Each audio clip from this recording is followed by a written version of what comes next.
Hello दोस्तों, क्या आपने कभी नोटिस किया है कि हम इंडियंस की फिजिक दूसरे लोगों से बहुत अलग क्यों है। जनरली हम इंडियंस ऐसे दिखते हैं, हाथ और पैर काफ़ी पतले, बॉडी में बहुत कम मसल्स और पेट के पास देखें तो यहाँ पर काफ़ी चर्बी भरी होती है। साइंटिफिक भाषा में कहें तो इस बॉडी टाइप को स्किनी फैट या एशियन इंडियन फिनोटाइप कहा जाता है। वैसे तो हम इंडियंस पतले दिखते हैं, लेकिन हमारे बॉडी में फैट ज्यादा और मसल कम होता है। चलिए आज के वीडियो में जानते हैं कि ज्यादातर इंडियंस आज अनफिट क्यों हैं, स्किनी फैट क्या होता है और हम इंडियंस के ऐसे दिखने के पीछे रीजंस क्या हैं और इस बॉडी टाइप में कौन सी बीमारियां जनरली होती हैं और आज इंडियंस इस अनफिट बॉडी को कैसे बदल सकते हैं। तो इस वीडियो को एंड तक जरूर देखें। भारत में हुए एक सरकारी सर्वेक्षण के मुताबिक देश में लोग मोटे होते जा रहे हैं।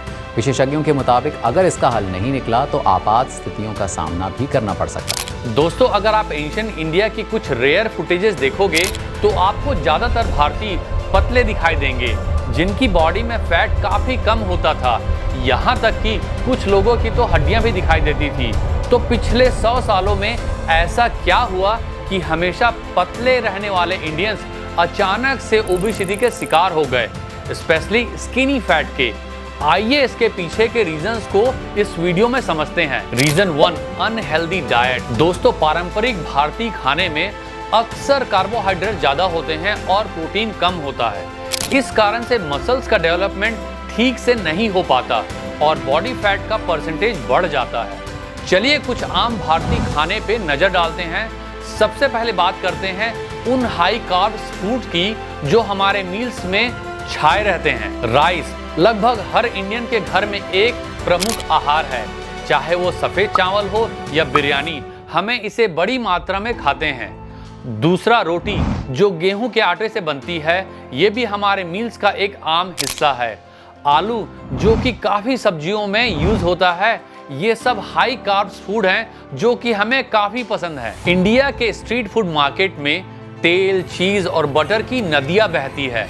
जितना बटर एक इंसान को महीने भर में नहीं खाना चाहिए, उतना बटर एक डिश में डाल दिया जाता है और लोग इन अनहेल्दी डिशेस को बड़े चाव से खाते हैं। इसके अलावा हम जिन चीज़ों को हेल्दी समझकर खाते हैं वो भी एक्चुअली हमारा वजन बढ़ाती हैं।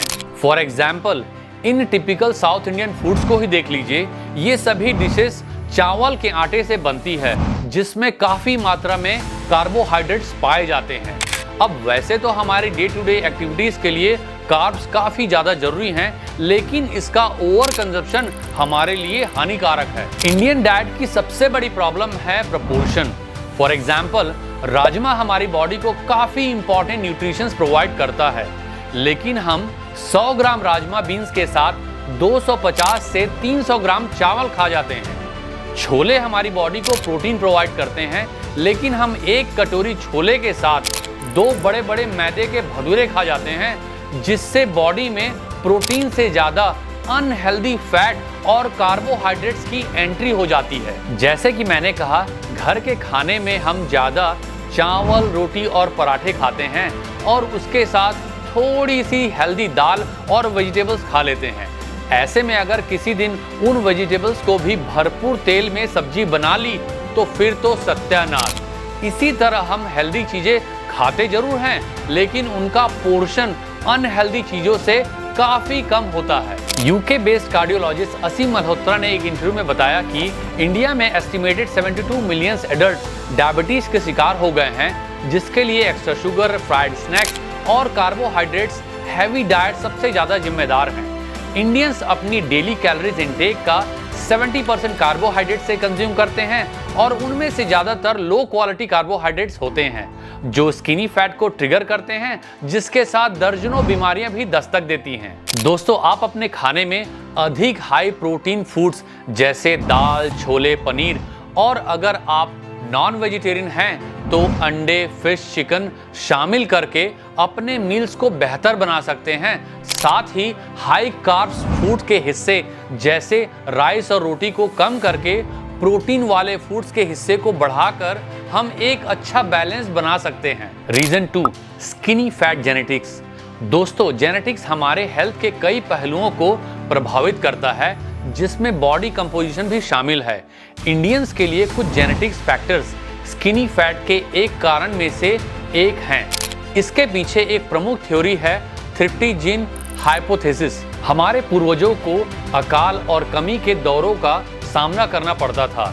थ्रिफ्टी जीन हाइपोथेसिस का कहना है कि हमारे बॉडी ने एक्सेस फूड के समय फैट को प्रभावी रूप से स्टोर करने के लिए डेवलप किया ताकि भोजन की कमी के समय जीवित रह सके। दोस्तों, ऐसी जानलेवा भुखमरी में जिंदा बचने के लिए हमारे एंसेस्टर्स ने समय के साथ सर्वाइवल जेनेटिक्स अडॉप्ट किए, जिसमें उनकी बॉडी ने एक्स्ट्रा एनर्जी या फूड को फैट के फॉर्म में स्टोर करना शुरू किया ताकि जब जरूरत पड़े तो बॉडी उस स्टोर्ड एनर्जी का इस्तेमाल कर सके।